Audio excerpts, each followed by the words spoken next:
Good morning students. आज के video lecture में आपका स्वागत है।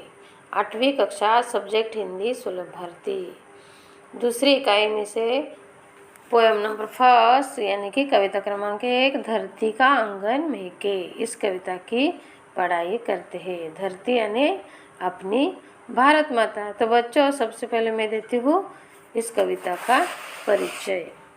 तो बच्चों, इस कविता के कवि है डॉक्टर प्रकाश दीक्षित। उनका जन्म 1929 इटावा उत्तर प्रदेश, मृत्यु 2012। देखो परिचय। आजीवन अध्यापक रहे। डॉक्टर दीक्षित जी अर्चना, मणिप्रभा, ज्ञानार्जन आदि पत्रिकाओं के संपादक रहे। वो संपादक भी थे। अमर उजाला समाचार पत्र में पत्रकारिता भी की। आपकी रचनाएं विविध पत्र पत्रिकाओं की शोभा बढ़ाती रही। उनकी मुख्य कृतियाँ देखो, कौन कौन सी कृतियाँ? अर्चनांजलि, मंगल पत्र, दोहावली, राष्ट्रीय स्वर, कविता संग्रह राष्ट्रीय स्वर आदि। पद्य संबंधी देखो, पद्य संबंधी यानी कि कविता संबंधी, पद्य यानी कविता। प्रस्तुत नई कविता में कविवर डॉक्टर दीक्षित जी ने कर्म, ज्ञान एवं विज्ञान यानी न्यू टेक्नोलॉजी की महत्ता स्थापित की है। कि महत्व स्थापित किया गया है। आपका कहना है कि हम ज्ञान विज्ञान के बल पर भले ही असमान को नाप ले, परंतु विनाशक शस्त्रास्त्र से मानवता को बचाना भी आवश्यक है। यह सब तभी संभव होगा जब समाज में सदाचार स्नेह बढ़ेगा। देखो बच्चा, आगे क्या है? कल्पना पल्लव। विश्व शांति की मांग सर्वाधिक प्रासंगिक है। विश्व शांति को महत्व दिया है। इस तथ्य पर अपने विचार लिखो। तो बच्चों, धरती का आंगन में के इस कविता को हम शुरू करते हैं। देखो इनका परिचय है। प्रस्तुत कविता में कवि ने नैतिक मूल्यों तथा ज्ञान विज्ञान की प्रगति के विषय में बताया गया है। कवि का मानना है कि ज्ञान विज्ञान का प्रसार महत्वपूर्ण है, होना चाहिए। इसके द्वारा प्रगति होनी चाहिए, मानव मात्र का भला होना चाहिए, न कि विनाशक अस्त्रों के निर्माण की होड़। दूसरी ओर समाज में स्नेह, सदाचार और मानवता का वातावरण समाज के विकास के लिए अत्यंत जरूरी है, अत्यंत आवश्यक है। हम कविता ये शुरू करते हैं। धरती का आंगन महके, कर्म ज्ञान विज्ञान से, ऐसी सरिता करो प्रवाहित, खिले खेत सब धान से। प्रवाहित यानी बहता हुआ। कवि क्या कहते हैं? कवि कहते हैं कि संपूर्ण पृथ्वी का आंगन विज्ञान से महके, अर्थात विज्ञान से होने वाली प्रगति का लाभ पूरी धरा को मिले। नदियों की धारा इस प्रकार मोड़ दो कि हर खेत अनाज की भरपूर फसल उत्पन्न कर सके। देखो, अभिलाषाएं नित मुस्काए, आशाओं की छाह में, पैरों की गति बंदी हुई हो विश्वासों की राह में। यानी कि मनुष्य जो आशा करे, जो भी उसकी अभिलाषाएं हो, वो सभी पूर्ण हो। मनुष्य सदा विश्वसनीय बना रहे। देखो शिल्पकला, आगे क्या है? शिल्पकला कुमुदों की माला, वक्षस्थल का हार हो। शिल्पकला यानी हस्त कौशल्य। कुमुदो कमल, वक्षस्थल यानी छाती। फूल फलों से हरी भरी इस धरती का श्रृंगार हो। देखो कवि क्या कहते हैं? सभी प्रकार की शिल्प कलाओं को हम अपनाएं और उनका समुचित विकास हो। साथ ही यह भूमि फूलों फलों से हरी भरी और सज्ज रहे। देखो आगे क्या है? चंद्रलोक या मंगल ग्रह पर चढ़े किसी भी यान से, यान यानी जहाज, किंतु न हो संबंध विनाशक अस्त्रों का इंसान से। विनाशक यानी विनाश करने वाला। क्या कहते हैं कवि? देखो, मनुष्य अपने बनाए गए किसी भी अंतरिक्ष, कवि क्या कहते हैं कि विज्ञान की निरंतर प्रगति होती रहे। देखो, मनुष्य अपने बनाए गए किसी भी अंतरिक्ष यान से चंद्र ग्रह और मंगल ग्रह पर सफलतापूर्वक पहुँचे। देखो, परंतु इंसान विज्ञान का प्रयोग विध्वंसकारी शस्त्रों के निर्माण के लिए न करे। सास सास जीवन पट बुनकर प्राणों का तन, ढाकती सदाचार की शुभ्र शलाका, मन सुंदरता आंकती। शुभ्र यानी उज्ज्वल, शलाका यानी सलाई, आंकती आंकना यानी मूल्य जताना, मूल्य बताना, अंदाज लगाना।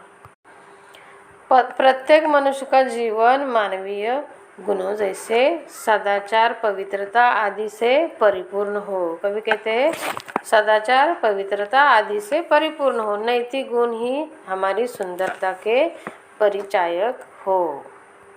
आगे कवि क्या कहते हैं, प्रतिभा का पैमाना, मेधा की ऊंचाई नापता, मानवता का मीटर बन, मन की गहराई मापता। पैमाना है ना मापदंड, मापतौल, मेधा यानी कि बुद्धि। देखो, हमारी प्रतिभा, हमारी मेधा यानी कि हमारी बुद्धि, अर्थात बुद्धि और हमारा मानवीय व्यवहार हमारे चरित्र की परिचायक हो। आगे क्या कहते हैं, देखो बच्चों, आत्मा को अवरत कर दे स्नेह प्रभा, परिधान से करे अर्चना, हम सब मिलकर वसुधा के जयगान से। परिधान यानी वस्त्र, औरत ढका हुआ। देखो, वसुधा यानी धरती। देखो बच्चों, आगे क्या है, सबके प्रति क्या कवि क्या कहते हैं, सबके प्रति हमारा व्यवहार स्नेहपूर्ण होना चाहिए। हमारे आत्मा स्नेह रूपी परिधान से सजी हो। हम सब मिलकर इस रत्न प्रसविनी वसुधा के गान गाए, उसकी अर्चना करें। तो बच्चों, इसी प्रकार धरती का आंगन कविता कंप्लीट हुई, खत्म हुई। तो आगे देखते हैं हम इस कविता के क्वेश्चन एंड आंसर यानी कि स्वाध्याय। देखो, पहला प्रश्न क्या है, पहला है शब्द वाटिका। देखो, शब्द वाटिका में शलाका, शलाका यानी सलाई, आंकना, आंकना यानी अंदाजा लगाना, मूल्य बताना।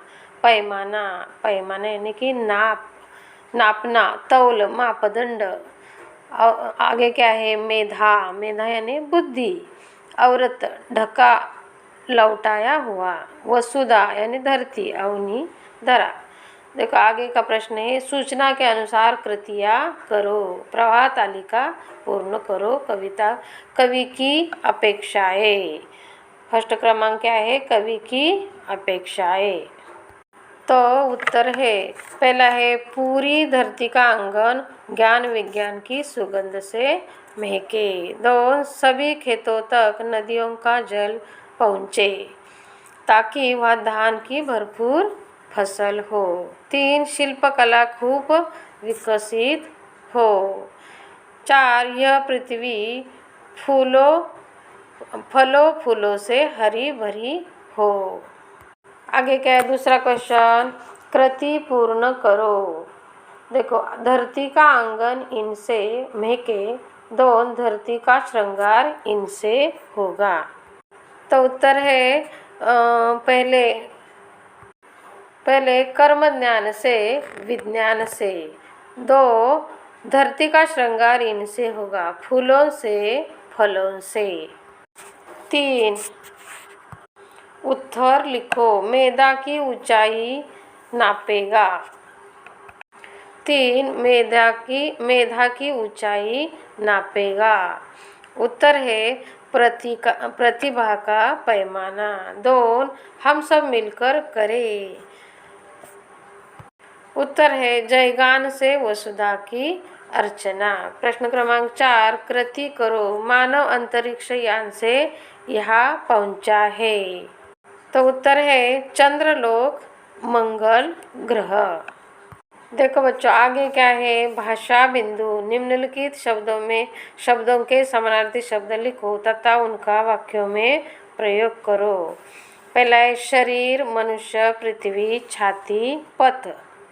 तो बच्चों, उत्तर है पहला है शरीर, तन, वाक्य में उपयोग हमें मातृभूमि के लिए तन मन धन न्योछावर करने के लिए तत्पर रहना चाहिए। नंबर 2 में क्या है? मनुष्य। मनुष्य मानव। वाक्य में प्रयोग मानव ईश्वर की सर्वश्रेष्ठ कृति है। 3 पृथ्वी। पृथ्वी यानी धरती। वाक्य में प्रयोग धरती हमें धन धान्य देती है। 4 छाती। छाती यानी सीना। वाक्य में प्रयोग कर्मवीर धरती का सीना चीरकर खनिज निकालते हैं। 5 पथ। पथ यानी कि मार्ग। वाक्य में प्रयोग दृढ़ निश्चय का मार्ग कोई भी बाधा नहीं रोक सकती। देखो बच्चों आगे क्या है? पाठों में आए सभी प्रकार के सर्वनाम ढूंढकर उनका अपने वाक्यों में प्रयोग करो। देखते हैं बच्चों कविता में से सब सर्वनाम। पहला है मैं कल महाबलेश्वर। वाक्य में उपयोग महाबलेश्वर जाऊंगा। दूसरा कौन सा है? वह मेरा घनिष्ठ मित्र है। तीसरा तुम, ये सब सर्वनाम है। तुम परीक्षा की तैयारी करने कल हमारे घर आ रहे हो। देखो चौथा क्या है? वे, जिन्हें कल सम्मानित किया गया वे मेरे पिताजी हैं। 5 उन्हें मैं अभी आ रही हूँ, उन्हें आराम से बिठाओ। 6 मैंने कविता लिखी है। 7 आपको अध्यक्ष पद के लिए आमंत्रित किया जाता है। 8 उसे, यह पेन उसे दे दो, ये पेन उसे दे दो। 9 जो पुरस्कृत किया जा रहा है मेरा भाई है। और 10 यह मेरी पुस्तक है। देखो बच्चों आगे क्या है? आगे है उपयोजित लेखन। छाते की आत्मकथा विषय पर निबंध लिखो। देखो बच्चों आगे क्या है? मैंने समझा। उत्तर है एक दूसरे के मन में प्रेम व सहयोग की भावना निर्माण करनी है।